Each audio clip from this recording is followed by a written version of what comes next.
All right, we're good to go. Okay. So I'm going to begin by reading our remote script. So as a preliminary matter, this is Ashley Erisman, Chair of the Nantucket Conservation Commission. Permit me to confirm that all members and persons anticipated on the agenda are present and can hear me. Members, when I call your name, please respond in the affirmative. Mark Beal. Present. Seth Engelborg. Here. Erisman is here. Ian Golding. Here. Dave LaFleur. Here. Maureen Phillips. Here. Joe Topham. Here. Okay. Staff, when I call your name, please respond in the affirmative. Jeff Carlson. Present. Joanne Dodd. She just stepped out, but she is here. She's there. All right.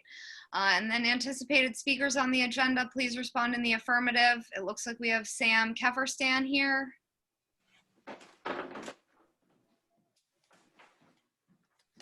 That's right. I think he's here for public comment, so I think we can probably proceed.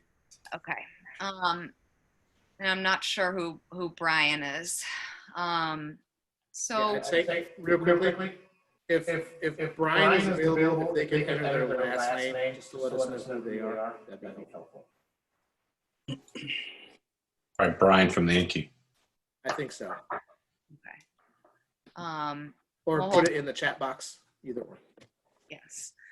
So good evening. This open meeting of the Nantucket Conservation Commission is being conducted remotely, consistent with Governor Baker's executive order of March 12, 2020, due to the current state of emergency in the Commonwealth due to the outbreak of the COVID-19 virus. In order to mitigate the transmission of the COVID-19 virus, we have been advised and directed by the Commonwealth to suspend public gatherings, and as such, the governor's order suspends the requirement of the open meeting law to have all meetings in a publicly accessible physical location. Further, all members of public bodies are allowed and encouraged to participate remotely. The order, which you can find posted with the agenda materials for this meeting, allows public bodies to meet entirely remotely so long as reasonable public access is afforded so that the public can follow along with the deliberations of the meeting. Ensuring public access does not ensure public participation unless such participation is required by law. This meeting will feature public comment.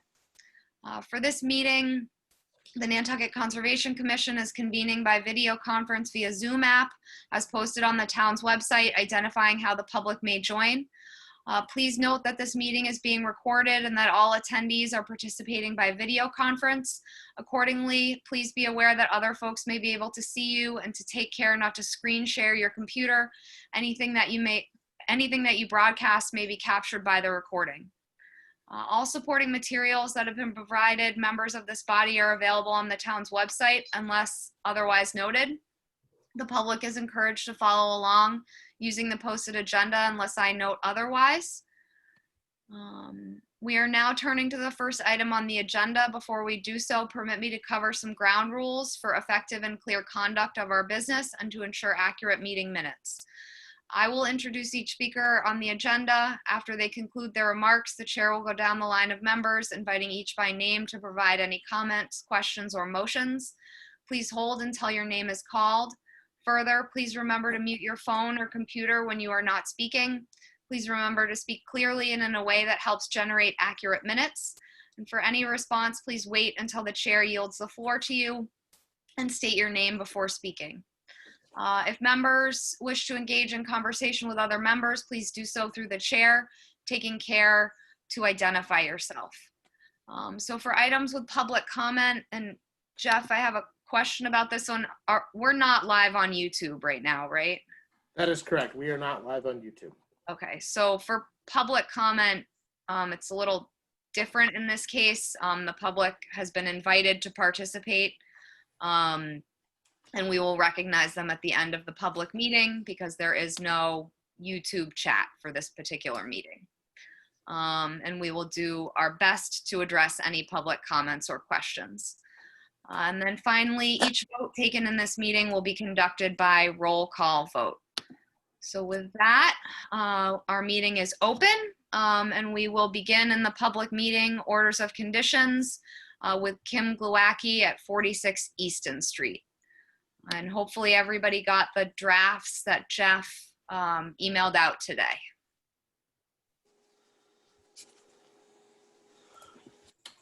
Would you like me to start, Madam Chair? Sure, Jeff. Sure. So just to kind of catch everybody up to where we are, we're only reviewing the project under the state act tonight. At the last meeting, last Thursday, we issued a denial under the local bylaw only, and I was asked to draft a denial under the state act as well. We had a pretty extensive discussion over the state performance standards, and I think hopefully I encapsulated that discussion into the denial, where I think the condition that was in question, or the performance standard, excuse me, that was in question was as it related to coastal dunes and the ability for the dune to migrate. That being said, also based upon that discussion, and to try to make this as little confusing as possible, I also modified the draft approval to include that condition that we had talked about a little bit about annual reporting showing the dune within 10 feet of the structures, let a new notice be filed to permit mitigation for the dune migration being obstructed, to try to kind of flesh that discussion out a little bit. But I think that's the kind of the crux of the issue. Hopefully that summarizes that well enough for everybody. Thank you, Jeff. Does anybody have any questions or comments about the orders? Or do we need a minute to look through them? I have one minor technical correction, if I may, Madam Chairman. Yes, Mark. On the denial, the last paragraph, second sentence, you have the word "the" before the word Kim Glowacki. It shouldn't be there. Sorry about that. Yeah, he is not in the third person. He's not a professional wrestler or anything. So it's not The Rock. It's not the Kim Glowacki. Thank you, Mark. I actually read it. Good. Any other thoughts or comments from commissioners? Seth? Yeah, I know this has gotten a little confusing as I initially entered the motion to have a positive permit approval on the state act. That motion didn't carry. And then I know I also carried a lot of the discussion on the denial. So reviewing the recording of that meeting, I want to make it known that the reason why my position or my opinion has changed was because I was overlooking the one performance standard related to dune migration that we talked about. So I would like it to be on record that I did voice approval for this project, but that's the condition that has now changed in my mind. I'm now tending towards a denial. Thank you, Seth. Joe? Oh, you're muted. I go back to what Madigan, Mr. Rogers, all that area. The dunes have been like flowing and moving. And if it wasn't for sea level rise, every spring that someone came home, they would be shoveling the sand off their front porches. I've seen excavators out there in the 70s and 80s moving the dunes back so people could access their house. And, a lot of homeowners got in trouble with the Concom for doing that, but dunes will grow and move wherever they're going to go. And I think no matter what structure's in front of this dune, we've had, the house that's there now with a solid foundation, and that dune is still moving inward and traveling north. So I kind of have a problem why that's, I understand the standard and I read it, but I think that in Nantucket, in Madigan, I've just seen dunes, grow and recede. It's winter, summer, whatever it is, it just changes with the wind. So I just think that if it moves towards his house and it's still growing, that's a great thing. But I think it just limits the yard and space that the homeowner would have. So that's where I'm having a little bit of a problem with this denial as far as that's the what's everyone's drilling down on. So, and I'm sorry, I missed the last meeting and I'm kind of late to the party, but that's just my comment. So thank you. Thank you, Joe. And don't be sorry you missed a meeting. It happens to everybody. We all get a break. It was an interesting meeting. I mean, I did, rewatching it. It was very interesting, and you guys tackled all angles, and I thought that was fantastic. So well job to everyone that was present. Thanks, Joe. Maureen? I want to comment both on what Seth and Joe just said. I too, and I think I said this at the last meeting, but it bears repetition. I too voted for approval on the state level the first go around. And as we drill down, looking at the performance standard for the free movement, the free landward movement of the sand, I really felt that I mean, it's an important, a significant burden of proof to meet. And I don't think that the applicant met it with the changes that they were making, because it needs to be a net improvement. And so you had some improvement by moving the old building out of even part of the 25 and 50 and raising it up. But then you're adding something with the other building. And I could not, I did not see that met that standard. So I have decided to, excuse me, approve the denial under I would vote for the denial under the state law. And secondly, Joe, I guess, obviously, I mean, you've been around much longer here than I have, and probably know Matticat better than I do. But the amount of dynamic movement out here is pretty significant, and and the back and forth has been it has been back and forth for years, and a lot of landward movement. And then of course we had the Halloween storm a few years ago. But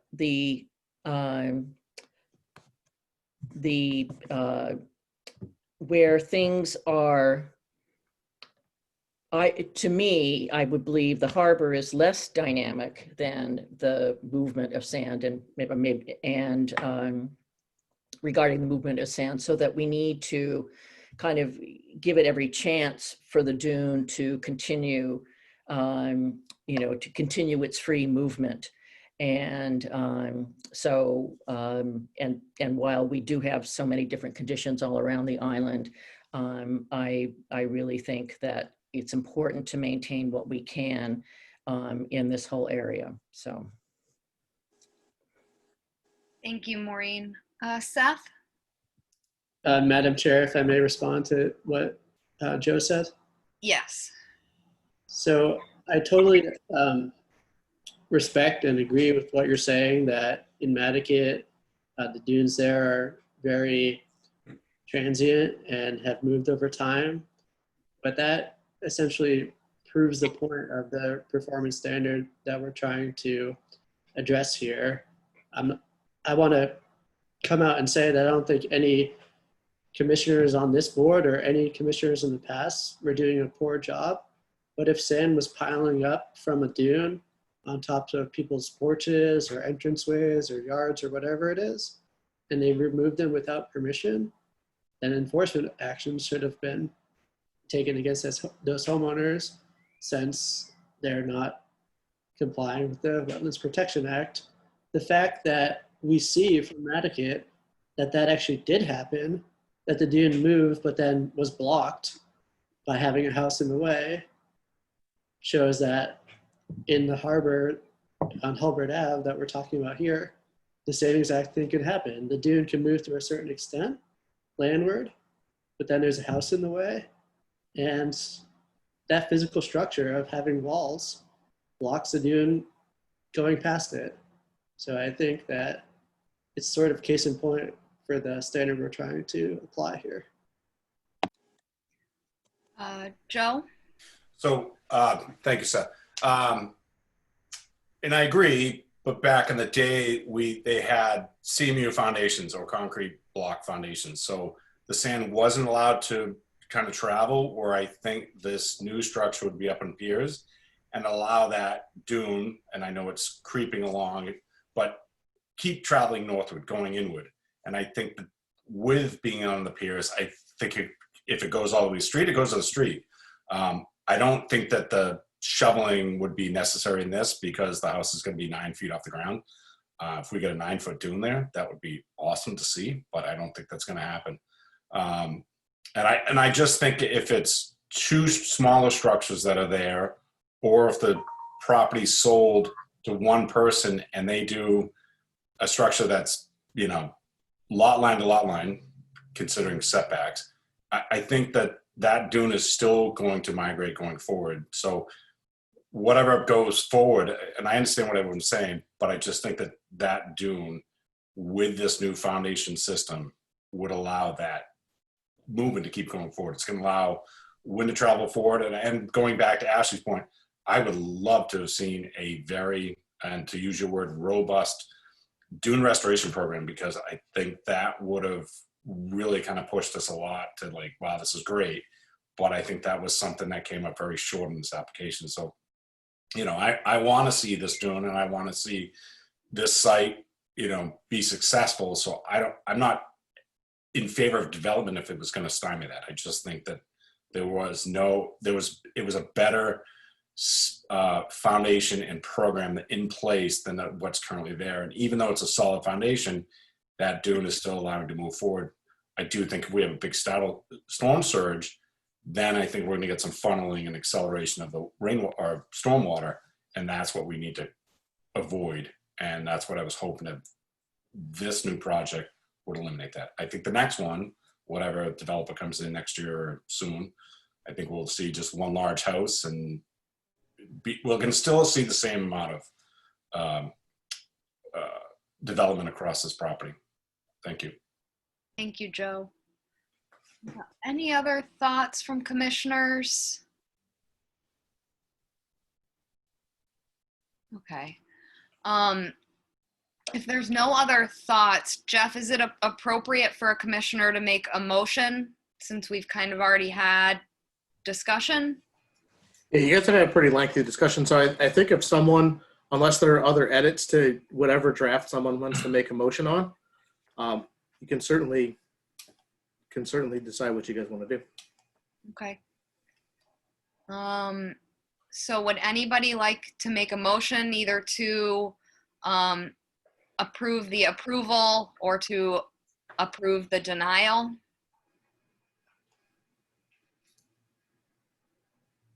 Crickets. It's like a classroom. Jeff. All right, so I'll just say, since no one wanted to make a motion there, I think maybe we've discussed it.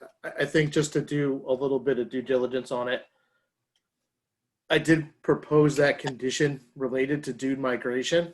If you guys wanted to talk about that a little bit, whether or not you felt that was sufficient, because you do need to make an attempt to condition things before you say no, because that's a prerequisite to denial for performance standard reasons, is that you have to see if it's able to be conditioned to be approved. So that might help the discussion along and get someone to make a motion. Mark? Madam Chair, notwithstanding, I saw a couple of hands waving around a moment ago. I'll make a motion to approve the denial. Okay, so Mark has made a motion to approve the denial. Is there a second? Seconded by Maureen. So by roll vote, Beal, Aye. Engelborg, Aye. Arisman, aye. Golding. Oh, Ian, you're muted. I don't think so. Oh, I was just talking in a soft voice because that's the way I feel about this. can you speak up then and repeat yourself? I said aye. I approve the denial. Thank you. LaFleur, Oppose. Phillips, I vote aye. Okay, Topham. Opposed. Right, so this motion carries with Commissioners LaFleur and Topham opposed. So we All right. have approved the denial. Understood. Nice work, guys. Yeah, that was a tough one. I That was appreciate good. Good. excessively Well done. discussed items for the last 2 weeks. Yeah, you did a lot of the hard work for George. So No, I'm serious. I'm not trying to be a wise guy. that is sadly my job. So All right, so that moves us on in the agenda to Cheryl Gilbert at 16 D Street, and we close this one at Thursday's meeting.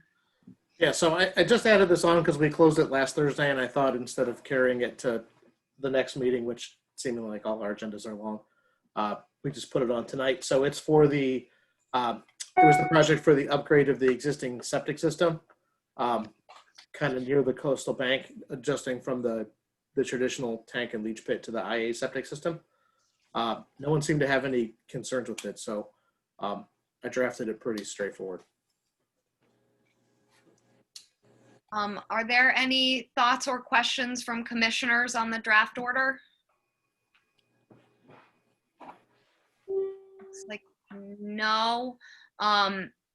If there's no questions or comments, is there a motion to issue the order? Motion made by Dave, seconded by Seth. So by roll vote, Beal, Aye. Engelborg, Aye. Arisman, I, Golding, Aye. LaFleur, Aye. Phillips, Aye. Topham. Aye. Right, that carries unanimously. And that moves us on to other business, approval of minutes, and there's a typo in our agenda. It should be approval of minutes from October 15th, and those were emailed out to us. So does anybody have any questions or comments on the minutes? And if not, is there a motion to approve as drafted? Dave? So moved. Okay, is there a second? Second. Second by Joe. So by roll vote, Beal, Aye. Engelborg, Aye. Arisman, I, Golding, Aye. LaFleur, Aye. Phillips, Aye. Topham. Aye. That carries unanimously, and always just thank you to Terry. That brings us on to reports. So we have crack. So I was away for the last meeting, and I don't know whether Maureen was able to attend in my absence. Yes, I was able to attend about the last half of the meeting because I had another Matticat related meeting here. It really ties in with something. We had the NPEDC meeting. So Madam Chair, if I can kind of combine the two, if you don't mind. Sure, I think that's fine. So that was yesterday evening. And a couple of things came up that where there is now the Harbor Place development, which was, I think, once known as Wilkes Square, is continuing to move ahead. And it was not specifically called out in the plans that the summary that we got from the consultant that we reviewed last night. It was just, appropriate approvals, should be obtained. But I felt it was necessary to say that since they specifically were calling out, planning board and ZBA and HDC, I mentioned the fact that obviously this would have, Concom would need to, since the entire project is within our jurisdiction, that, the sooner we are involved. And I did want to check if I can ask Jeff if we have we received, are we being kept in the loop on what's happening at Harbor Place, or are they kind of waiting till they have more specific things to be done? Are you, so I wanted to know what, if anything, that you had been apprised of. Just some of the early preliminary talks. I don't think we've had anything real concrete come across our office, at least at this point. Okay, Some of that area, to be perfectly honest too, Maureen, is not necessarily jurisdictional to the Concom. So some of the talks may be around there. The last thing that I had any kind of substantive discussions about related more to the tank farm relocation project, and oh, right. what permits would be kind of involved and entailed in putting that submission together. So Right. much like everyone else, I'm kind of waiting for some more concrete thoughts. Okay, because there was discussion about storm surge implications and other things which would clearly be in our bailiwick. So I just wanted to raise that it is, the town is concerned that it might lose its ability to have this land donated to the town, and they need to move forward. So I think there's going to be more concrete plans coming out sooner rather than later. And then the area plans were discussed.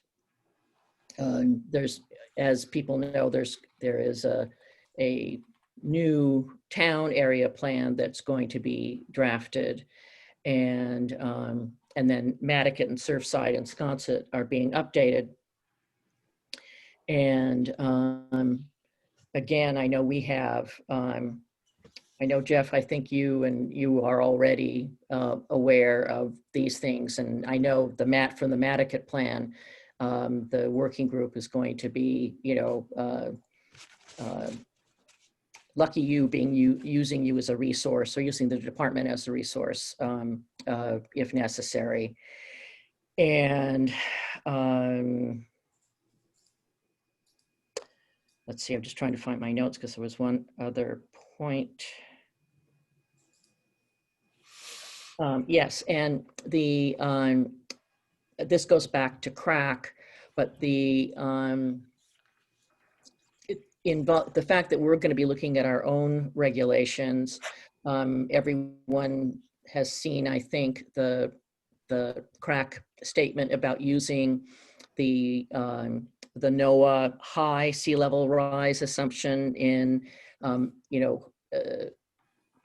encouraging the town to use that as it's regulating things going forward.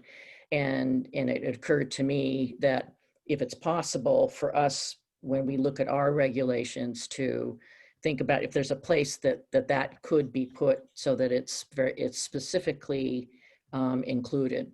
So that's something to talk about when we do get to the regs, but I wanted to mention it because it occurred to me that would be maybe the simplest way if it's possible to put a standard like that in our regs. And since it has the approval of the crack committee. So that's what happened there. Thank you, Maureen. CPC? So we gave $395,000 to the Nantucket Historical Association. And that's going to go to the Hadwin and Barney Oil Candle Factory. And they're going to turn that into like a visitor center. So they're going to be doing a wheelchair lift. They're going to replace windows and do a lot of work there. The Landmark House, they're going to be redoing all the exterior trim, raised fascias, gutters, downspouts, windows, etc. So, and then in the community housing, Nantucket Affordable Housing Trust, we gave $800,000 for money to be given to Habitat for Humanity and Housing Nantucket. That should put 6 new dwellings into the Shire list and on the affordable housing within the next 18 months, I think was the number. Nantucket Interfaith Council came forward. They were looking for rental income and housing assistance. And so they asked for $200,000 and we decided to give them $250,000 because of COVID. They weren't sure how they were going to make out. So we had, only 5 applications, so we had a little extra money. So we decided that was something we could do. And then we were able to, with the extra money, pay down, the town Nantucket bonds for Station Path. The $5 million bond that was authorized in 2019, we were able to give $350,000 back to that. So in essence, next year, we will have a clean slate. So, and we'll have a lot more money because of all the real estate sales going forward in these last couple of months. That if you know of anything that really needs help or historic restoration or affordable housing, get your application started now. Because last year, a lot of people were handcuffed because of the COVID and the lockdown. They were not able to get their applications prepared. Thankfully, we got these 5. And also open space, if there's something they can do there, just reach out to people. If you have an idea or a project, please come forward, because we will have an excessive amount of money next year, I think. Excessive, probably not the word to use, but we'll have money to share. So, and that was pretty much it. So we're really happy that we paid down all the debt that we had been carrying in the last 5 years. So that was really kind of a win for us. So thank you. That's great, Joe. Thank you. So that moves us on to public comment. And I believe Sam Kefferstan is here for public comment. Sam, are you here? I am. Just one moment. I'm just getting out of all my windows. There we go. We are. You can see me. You can hear me. Yep, we're good. Great. Well, Sam Kefferstan here, just announcing myself. And I'm here tonight. I was hoping that there would be a ratification of a cease and desist order for work occurring on Mass Audubon property off of the Pulpus Road. I don't have an address or a parcel number, but that's why I'm here tonight. And, and probably not this Thursday's meeting, but next Thursday's meeting could speak more in depth about concerns to natural resources in that area. Thank you, Sam. I think I'll hand it over to Jeff to discuss what's been going on the past week, essentially. Sure. So for anyone that hasn't seen, I know Ian sent some really great pictures in today as well that we shared before the meeting, and just to kind of catch everyone where we are and to do a little history at the same time, because I think it's important just to kind of see where it is going, is when Winter Storm Riley came through in 2018 and damaged the section of Pulpus Road right adjacent to Sacajah Pond, and the road washed out.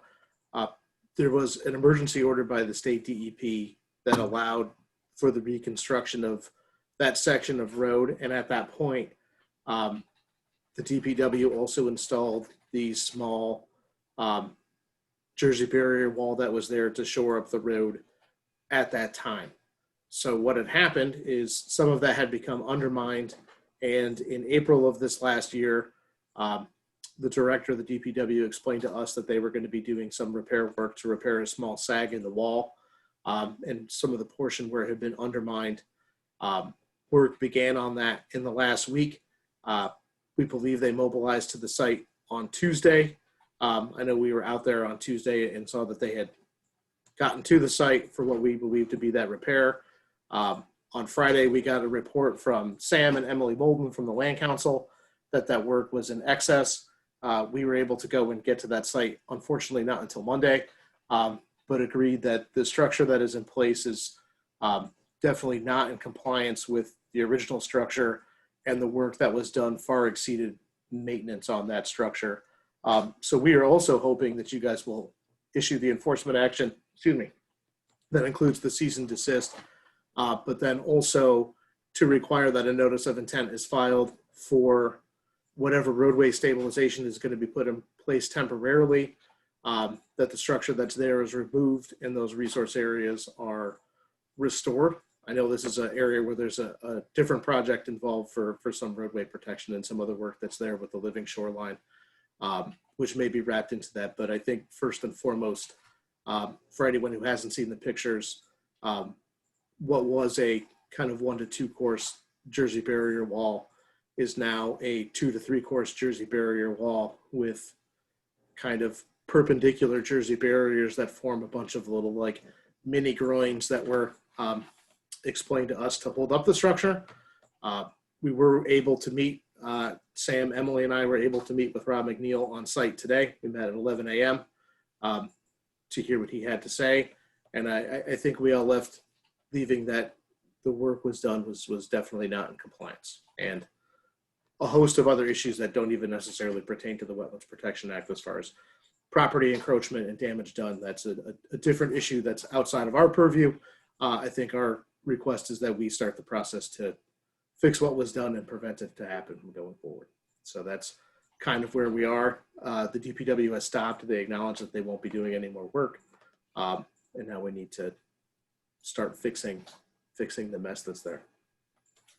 Thank you, Jeff. I have to say, I received word when Jeff did that this was going on, so I was able to get out and see the site Friday afternoon after school, and it was clear from the machine tracks that, you know, the DPW machinery had driven through the pond resource area in doing their work. So I was able to see that with my own eyes on Friday, and fully agree that they need a stop work and an enforcement order issued.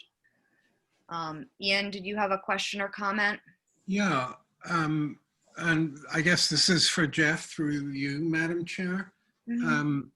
So I'm puzzled as to what the protocol should have been, because under the Emergency Act, isn't that only valid for 30 days until then the applicant should have come before us or should have signed off on it with a new NOI for us? And since it actually belongs to Audubon, shouldn't Audubon have been part of the process all along after the emergency order?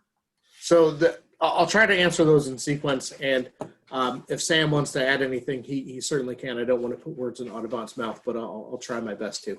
So the emergency order that was issued in 2018 by the state, at that point, didn't require any additional filings to be done. The state act, if they issue out emergency orders, only at their request is a notice of intent request to be filed.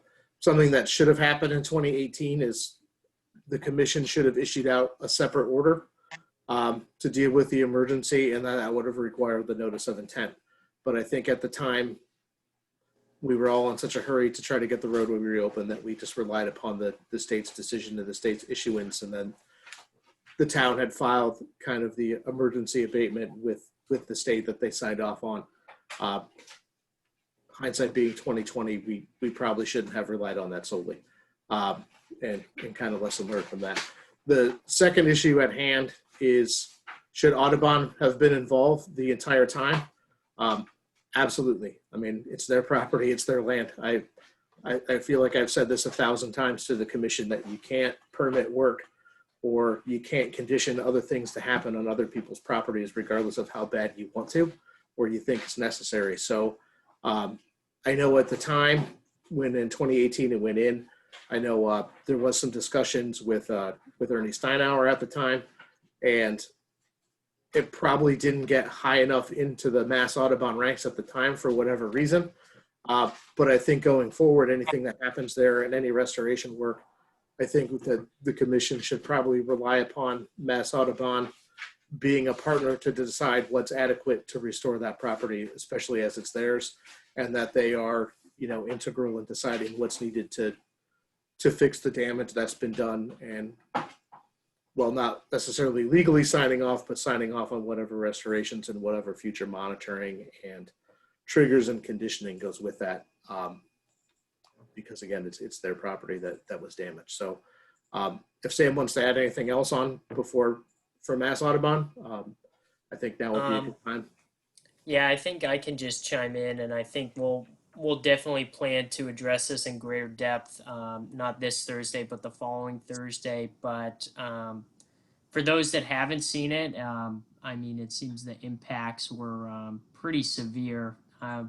From photos I've shared with others, it seems to be one of the largest violations in recent memory of Wetlands Protection Act and potentially other permitting mechanisms. But yeah, we weren't notified. I just happened to be out on that side of the island and saw the excavator in the water on Mass Audubon property. So no, we weren't notified as a property owner or a butter. I also think it's worth mentioning at this time, there was a significant rain event on Saturday, and there was no erosion control product on the site. There was no conditions in place to avoid, sediment or erosion into Sacagawea Pond. So yeah, it's acting as representative for Mass Audubon and steward of their lands on Nantucket. We're very concerned about the situation and happy to see that work has ceased and looking forward to working with you all for toward a resolution. Thank you, Sam. Joe? Is there any potential damages that could be happened by taking this apart? I mean, I'm saying like make it right, but I'm just why you guys were on site and saw that by taking these Jersey barriers, is it gonna cause any, negative effects? I mean, I think they're going to have to shore up the road another way, essentially. But yeah, I would imagine to remove them, they probably, to remove them, we'd probably condition siltation fencing so that you wouldn't have siltation going into the pond. But I would imagine a little bit more damage just to get the machinery to remove what they put in. I would assume that will have some problems. Sam? I think it's also worth mentioning that Jeff had mentioned that the wall it was a significant reconstruction. I don't know if this is how it was constructed prior, but now there is a Jersey barrier buried at grade. So, those are depending on how we move forward, there's a potential that those will have to be dug up and removed with significant impact to the resource. Jeff?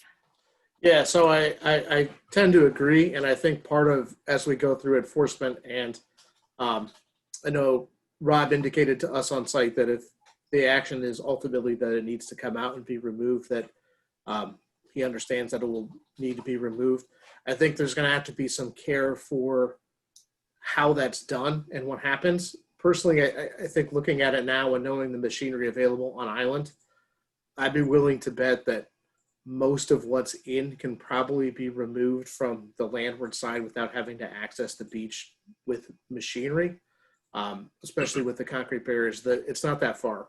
The machine that I saw out there was just a small, like, mini excavator, so nothing big. Based upon the original install during the bad weather and when the roadway had kind of failed, and knowing that was all installed from the landward side with the regular full-size machine, I would anticipate that a protocol could be put together to probably remove a significant portion of that, if that's what it comes down to, from the roadway or from the landward side without having to access the resource area. But I also agree with Joe that obviously a consideration with that is also not destabilizing the roadway. But I think that I like to believe there are enough people working on this that someone can have an innovative idea to make sure that doesn't happen, that it gets cleaned up and put together correctly. Thank you, Jeff. Joe? So they dug down like 18 to 24 inches to get the first layer of Jersey barriers in and backfilled around those and then stacked 2 more rows on top of that. Is that what I'm seeing from Ian's photos? I can't speak to the construction as much. Jeff, do you have any idea how they went about that? Yeah, it looks to me like they created a footing, and then the perpendicular ones were definitely excavated into the ground for the bottom layer that's there. It's difficult to see underneath the other ones, but I think either way, work was done into the beach itself, whether it's just the perpendicular ones or the horizontal ones. And impacts to the beach have definitely occurred that need to be fixed. Ian, and then Maureen. Madam Chair, through our piling guy, Dave, Dave LaFleur, wouldn't pilings be, wouldn't pilings be the least obtrusive and allow the most beach? The beach has disappeared there. Would that be very expensive? Or never mind the expense, but in terms of the environmental impact, wouldn't that be the least environmental impact and shore up the road? Yes. Yep. Thank you. Piling, some soldier pilings with some timber. Bulkhead probably would have been a good way to approach that. I haven't seen those pictures that you guys are talking about, so it's hard for me to comment on what was put in place. Thank you. Anyway, we can screen share for Dave just quickly. Sure. Looks like Jeff can do that, yeah. I also think just bringing it up visually so it's can be seen on YouTube and Channel 18 would be helpful for a lot of people. Yeah, I think that would be good for whenever this is broadcast. Yeah, they're not going to go till Sunday for the Sunday drive. Yeah. And Ian, to your point, I would expect the DPW will need to come in with, a full set of engineered plans when they talk about feet. Right. Can everyone see that one? Yes. Yes. So I'll scroll down. So this is another one. I can get the agenda on this. I think we have someone who needs to mute. So here, if you look at this picture, you can see where the course is buried at the bottom. Hopefully you can see where my mouse is on the screen there, where those were set into the ground. I do see it. Yep. A lot of disturbance. Yeah, and then, Jeff, they were backfilling with all those rocks as well, correct? Yep. Yeah, so that's when Yeah. that's when we asked them to stop. So the stretch from kind of where my mouse is now to about where my mouse is there is not backfilled currently. It's just exposed. I think some of that riprap may have been from the previous installation and the wall that was there previous to the roadway washing out was mostly riprap along that stretch too, for people that don't remember. So that's kind of where we are. So but regardless, the structure that's in front, and I indicated this to Rob, both in written and at the field today, I don't believe the structure that exists on the ground now would even be permissible under the current Wetlands Protection Act or the local bylaw for a lot of different reasons. Thank you, Jeff. So I did email those to everyone today as well, so everyone should have those. Yes. Maureen, you're muted. I also had a question. It's just not clear to me. So before the DPW does anything, they're going to need to bring a plan to us for us to approve what steps they're going to take to both, I guess, undo this and then redo whatever, both fix and put something back in that is acceptable under the WPA. But do we have, how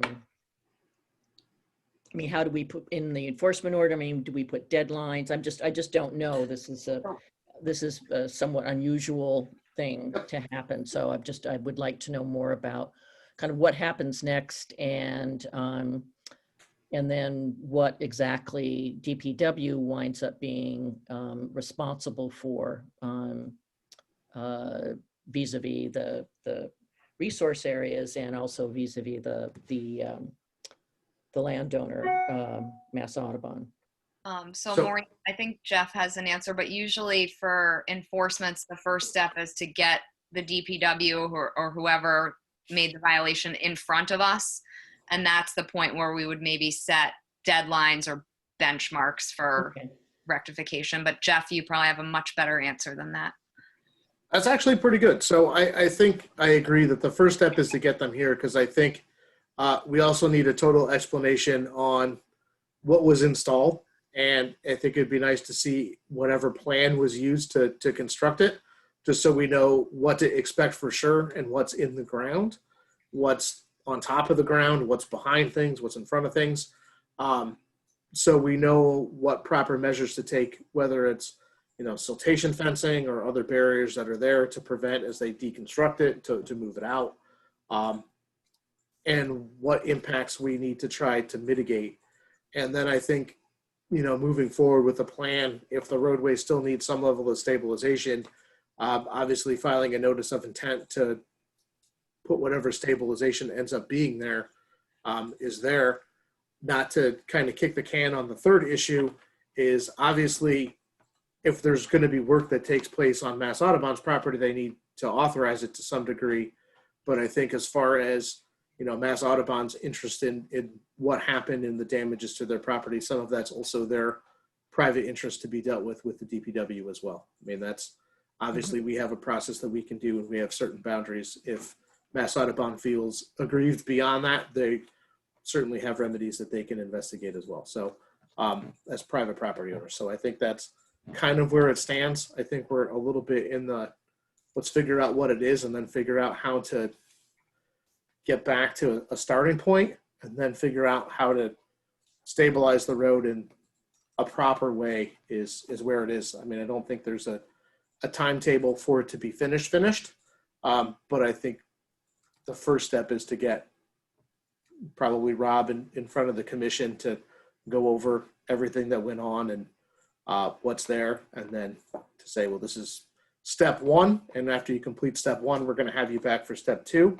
And then after step two, then we'll have you back for step three and kind of step through the process that way.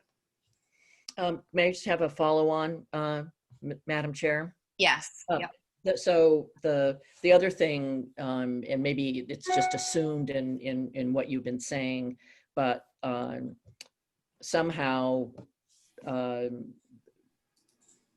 how was this planned out to be done this way, and kind of what communication was missed? We don't want this kind of thing, obviously, to happen. And is there a procedure to make sure that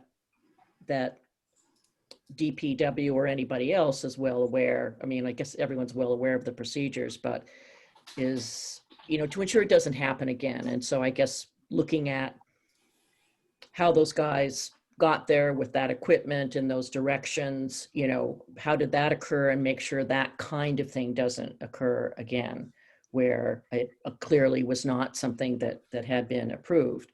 So, and not looking to blame or anything like that, just not to make sure it doesn't happen again. And it just seems like a kind of major failure in process. And that's, so that was a concern of mine also.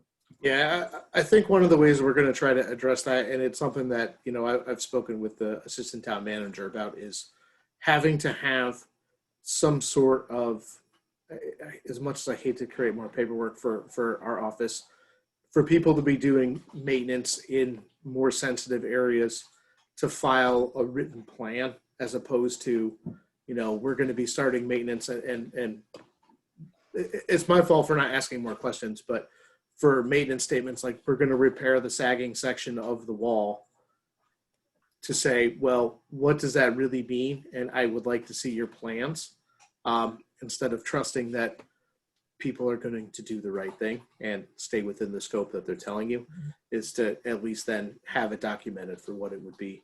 And I think we can probably apply that as a standard for everything that, is from the 25-foot buffer zone into the resource areas, that would be the case.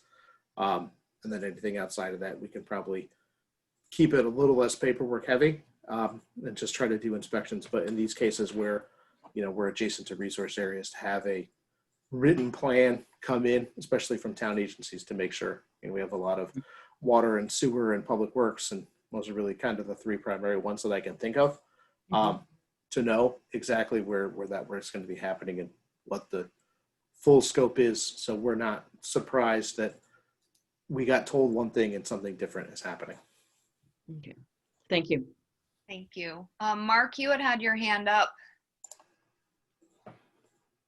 Yeah, no, I did. I just think that we should be prepared for some very creative thinking on this project, because As you all know, that road goes through a wetland on one side and Second Pond on the other, and there's going to be no easy solution to this. So I'm hoping we'll be able to work with the DPW and Mass Audubon to make something work in there, but it's going to be tricky, no question about it. Thank you, Mark. Seth? Thank you, Madam Chair. I am aware that the DPW has a long-term plan to want to elevate that road. So I guess this is part of the discussion of when the NOI comes in, but maybe now's the time to do it. Just deal with the impacts one time, and there'll obviously be benefit from climate change and coastal resiliency perspective to doing that. We'll have to be creative with the permitting, but something to think about as we move forward. It's funny you say that, Seth, because my first idea was this needs a bridge, like now. So I agree with you. They should make their plan and hopefully make this a one-time disruption to the resource area. Jeff, you had something to say? Yeah, I was going to say, and I totally agree. And I know we've talked about it. I know in our office, even in the last 24 hours, Vince and I especially have had a lot of talks about what it would look like, and they'll probably end up, unfortunately, just for budgetary purposes, being some level of phasing to it. But this is the area, and I wish I had the want to show the plans. Well, I'm going to share my screen again in 1 second. This is where we had received our coastal resiliency grant to look at a kind of a living shoreline concept and living breakwater concept out in the water, ironically. So that's not the one I want to use. So a little preview of what that is. And I know I've shared this with Sam already, so not a huge surprise to him. And obviously it's something that we'd be working with Mass Audubon on. So we just got these preliminary plans back like a week and a half ago. So hopefully everyone can see this. And this is amazingly the section of wall that we had talked about. And you can kind of see a rough detail of what was there as we've been looking at this idea of kind of creating a living shoreline like we've seen a little bit with the Wilkinson style structures kind of right on the shoreline, creating a vegetated slope that's there, and then out in the water to help attenuate the wave energy to there, creating kind of an artificial oyster reef offshore. And we've looked at those elevations to see that we could break up enough energy to not have a heavy wave environment even getting there anymore, and then providing a lot of additional habitat on it. And what we talked about in the last 24 hours is even more so, even investigating if instead of holding the slope for what was the original concrete wall here, seeing if when that road can shift and get elevated, and you can't see my finger, and shift it over, that you might be able to get that slope back even farther and extend that living shoreline a bit and elevate the roadway to get it clear of what we would project for wave run up on sea level rise and things. And then provide that beach habitat that's there and still use that breakwater to protect that. So that was kind of our thinking on that project and kind of where we were headed. So hopefully we can, through this process, not push that project necessarily along, but hopefully we can look at something similar as a real viable option to make something that was stone and concrete before a lot nicer piece of habitat that everyone can have that honestly is probably more resilient over time and provides a lot more benefit. So I wish we were like 6 months further ahead, because we wouldn't probably be having this discussion now, but that's just engineering and design and permitting. Just to get stuff ready takes time. Thank you, Jeff. It's great seeing those plans. Seth? Yeah, really happy to see those plans as well. And I think if the road is able to be elevated, since there's another wetland on the other side of the road that historically was contiguous, that would restore habitat value there. And also, even if the wave energy and the water is attenuated in a large storm, it's gonna, there's not gonna be complete attenuation. So having somewhere for that water to go that could be a awesome project with the collaboration of the reef and the elevation of the road. Thank you, Seth. Sam, you have a comment? I just thought I'd mention on our site visit today that we also took a visit to the existing culverts along Pulpus Road and kind of the sad state of them. And that's something, thinking holistically about the future of this area. Mass Audubon owns that wetland system on the other side of Pulpus Road. We'd love to have that that culvert system expanded to remain open, and like Seth said, having somewhere for that storm surge or wave energy to travel to would go a long way in improving the resilience of the area. Thank you, Sam. Joe? Sam, through the chair. Sam, so if they did the elevated bridge, would that eliminate the culverts and you go back to more of a natural state, or are the culverts located elsewhere? So they are further to the north. So where that Oh, yeah. Okay. Yeah, now I know what you're talking about. I 2 or 3 culverts along the road, so I can't say for sure, nor do I know what the plans are to elevate that road. But I'd hope that we're, like I said, thinking holistically and addressing the whole system and the whole road to kind of concentrate any disturbance in a shorter time span than spreading it out over a number of years of repairs and construction. Yeah, and I think doing the living shorelines that Seth has been presenting us with for a couple months, I think this would be a really ideal place for that to go in and be very successful, and allowing the reconnection of your property to Satchka Pond by having that road not removed, but out of the way, so to speak, but raised up. I think that would be a very successful program. Yeah, I'd like to see this kind of be pushed through with the town. Yeah, I think we agree. yeah. Does this violation kind of bring it to the forefront, or is that something that we should acknowledge? We should give information to the select board to bring awareness to this. Yeah, so the select board, and I apologize for jumping on, Madam Chair, but the select board is aware. I've been in contact with, I've already spoken to one of the select board members personally, and to both the one of the assistant town managers, and the town manager is aware as well. So I think what happened is well known at this point. I think the solution, unfortunately, is a little bit unknown, because I think there are varying degrees of scope. And again, I think cleanup is kind of first and foremost. And a project like this, where you're talking about wholesale road replacement and elevating construction of bridges, and you're getting into, I hate to say 8-figure projects, but maybe into 7 or 8-figure projects to make all that happen. By the time you do all the engineering, permitting, and then do the construction. But I think you got to start at some point and know where you're going. And if something can help bridge the gap, whether it's, even a short-term living shoreline in the section to kind of hold the line for a couple of years until you secure all the funding to do that. I think as long as there's an end that everyone knows and thinks will be beneficial, at least gives you a target to shoot for, and you know what you're looking for dollars and cents wise to get there. And maybe the CPC should save all of their money for this project. You just took the words out of my mouth. Damn, finding that application for the CPC.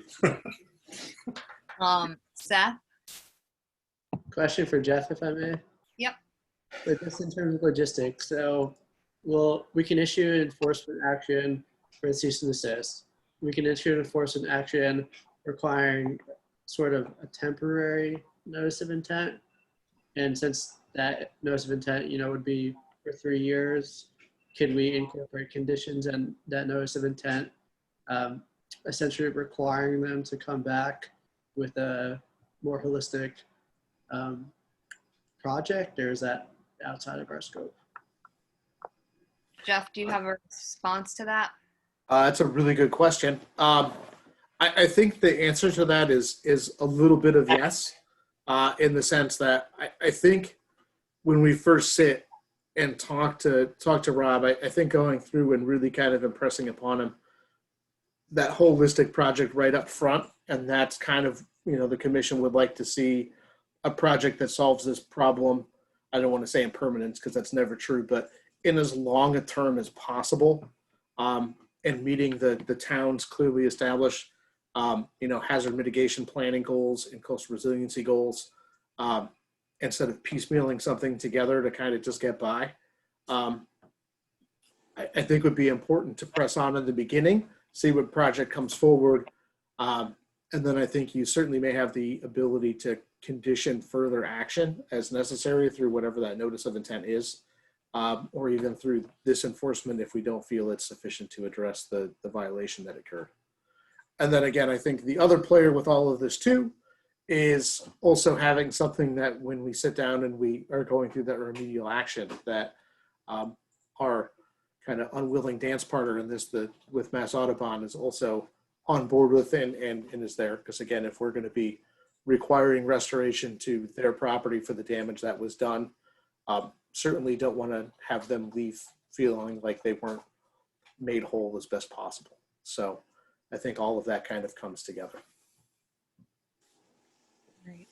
Are there any final thoughts or comments before hopefully someone will make a motion to rectify the cease and desist and issue the enforcement?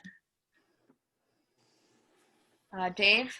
Madam Chair, I have to recuse from this. Okay, thank you. Any other thoughts from commissioners, or is there a motion, Seth? I'll make a motion to issue the 2 enforcement actions as intended. Thank I'll you. second. Seconded by Joe. So by roll vote, Beal, Aye. Engelborg, Aye. Arisman, I, Golding, Aye. Phillips, Aye. Topham.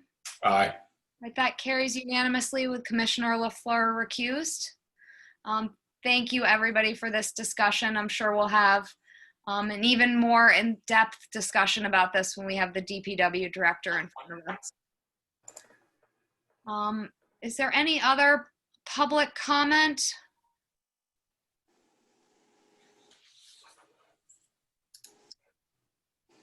Like, no. So we'll move on to commissioners' comments. Are there any comments from commissioners? Seth? Thank you, Madam Chair. This is timely. I attended the MACC conference session on living shorelines this past Saturday. There's 3 presenters who discussed permitting, design, and some case studies of projects. It was a really good session. They talked about one project specifically that I found interesting in Boston at Clipper Ship Wharf, which there had been a historic seawall, and they broke up the seawall and essentially used the rock that existed on site to kind of make a foundation to create a tiered system of marshes on top of, each of which would be submerged or emerged at different tides. And I'm sure you can look the project up. There's a few other projects that were discussed, both in coastal and inland environments. They said that some of these projects have had very difficult permitting, but they've started to see that commissions and DEP and Army Corps are hearing more of these projects and are kind of understanding what the point is. So I'm going to keep pushing for them. And permitting can be difficult sometimes, but I think there's ways to be creative and work some of these things out. And especially in cases like we just discussed, where it kind of can fix a long running problem. We need to try to be creative here. Agree. Yeah, thank you, Seth. That sounds like that was a really interesting lecture to attend. Any other commissioners' comments? So before I give it over to Jeff, I know we mentioned, or I mentioned last meeting, hopefully getting some special meetings together to get our regulations updated. So I think Jeff's hopefully gonna talk a little bit about potential special meetings coming up, so that we can hopefully make some progress. So with that, I guess I'll give it over to Jeff for administrator staff reports. Sure. So I guess I'll be the bearer of good and bad news that we'll be meeting every day until we're done. That's not true. It's not true at all. So just to kind of to look at what we're looking at schedule wise, and just to make sure that it's okay with everybody, to catch us up with all of the meetings coming up into November. So we obviously have our regular meeting next Thursday on the 29th. And then after that, I know I sent out kind of the memo from the Wisconsin working group to everyone at the end of last week. And we're hoping to have a special meeting on Thursday, November 5th for that. Just real quickly, we got word from NCTV today. They're asking if we can push that meeting to 5:30 because they have a meeting that's supposed to end right at 5. And they want to be sure they can get us onto YouTube without any problems. So hopefully that's not a huge shift for anybody. And I guess the purpose of that meeting is just to review that memo and the concepts that are in it, and allow for some feedback from the commission and some public comment. We can talk about that more coming up. And then our next regularly scheduled meeting was for 2 weeks after that. We only had one scheduled in November. And after talking to Ashley and kind of understanding that some of the regs that we've been kind of putting off for more time, we were entertaining. We've booked the TV time for it. It's weird to say that, but we've booked the TV time for it if people are interested in having a special in the interim week on November the 12th to just do regulations that day. So if everyone wants to check their schedule or if they know they can't make it, I do think that meeting, as long as we make quorum, I think it's fine if people are going to miss that have ideas or thoughts that they want to send in. I know Seth has already sent in a bunch, and Ian has, I think, sent in some that we can kind of put together a summary document kind of 2 weeks in advance of that for what people have submitted. I know Joanne and I have a number of kind of procedural updates that we'd like to put into the regs for everybody. And we've also been working on kind of a revised, a revised filing fee structure after looking at a bunch of other communities in Massachusetts and talking to them about that as well. That I think we're looking to put forward to kind of bring us in line with what a lot of the other communities in the Commonwealth are charging in some cases, not just to bring in more revenue to the town, but to be more reflective of what turns into a lot of time spent chasing down problems and issues with people, and doing some of that where, to do a certificate of compliance for $25 these days from when we've been doing it doesn't even really cover our time to process the paperwork usually for what's entailed as far as taking a look, and inevitably there's something we have questions about and dealing with it, that having something that's a little bit more reasonable without, obviously breaking the bank is what we're hoping to do. So hopefully that's a date that can work for at least 4 people. And we would really like to get, not to speak for Ashley, but kind of both our talks, get our regulations updated and on the books sooner than later, and addressing a lot of issues that I think we're seeing repetitively, as well as kind of ongoing. That being said, I also have a few suggestions that aren't necessarily part of the regs, but some of the things that I'm thinking about maybe trying to add to our standard order of conditions for the town conditions that go into all of them, and doing a little update to those as well in that whole process. Thank you, Jeff. It looks like, all right, so I'll go to Joe and then Maureen and then Seth, I think was the order for that. I can go ladies first. Go ahead, Maureen. Well, thank you. I just had you said this meeting dedicated to the regs would be on the 12th, because that's our usual meeting week, or I think that's right. Are we going to give over the whole meeting to regs, or are we going to have 2 meetings? Or maybe I misheard the date. I'll have to look at our schedule a little bit more closely. Sorry, Okay. So our original meeting date in November was supposed to be the 19th only. Oh, okay. Because So at this time of year, we always get into shenanigans Oh, with yeah. with Okay, I deadlines didn't for- have that right. Okay, I'm sorry. yeah, for Thanksgiving and Christmas and Yeah. having our 21-day limit. So we end up having funky schedules with extra gaps. Yeah. So as usual goes, no rest for the weary. We just find ways to fill those days with something else to do. Okay. All right, thanks. So then Joe, So like articles submitted to the town meeting, will Ian and Seth's comments and anyone else who submits comments, will they go to George first and be tightened or verify that they're all acceptable? Something, and then they'll come back to us and then we can read them on the 12th. So I think what we'll do at the first one, Joe, and kind of what we've historically done, we've done a lot of different ways. I remember the first time I participated in one of these, we literally went page by page through the regulations, and it took like 2 years and was awful. We'll get all of the discussion put there. I think if the board gives some clear direction on what stuff they feel should be added and what stuff they feel should be altered or tweaked, is we'll put together a kind of a final draft on that discussion, get it one last look to you guys as just even part of a regular meeting. We'll send it to George. George will look at it and wordsmith everything, and then come back and hopefully we'll have final adoption from there. thank you. And then we have to have a date set for those to enact.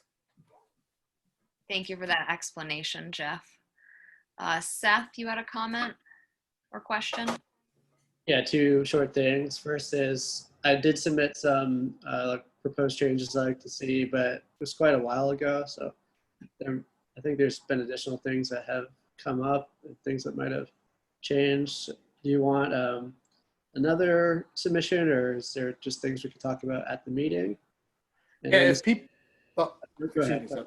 I was gonna say, if people have things that they have wanted to add since they may have submitted or they didn't, I'd say as soon as you have them, even if they're kind of really vague thoughts, just as, I hate to do it as an example, but if you just had a thought of,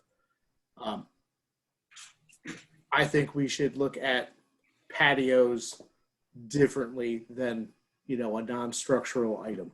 I think even if it's something that's as vague as that for the group to discuss, is something that we can certainly look at putting together and kind of looking at how we regulate those. So it doesn't have to be, no one has to try to write, a performance standard by any means, because that's a tedious task to do sometimes. Thank Well, you.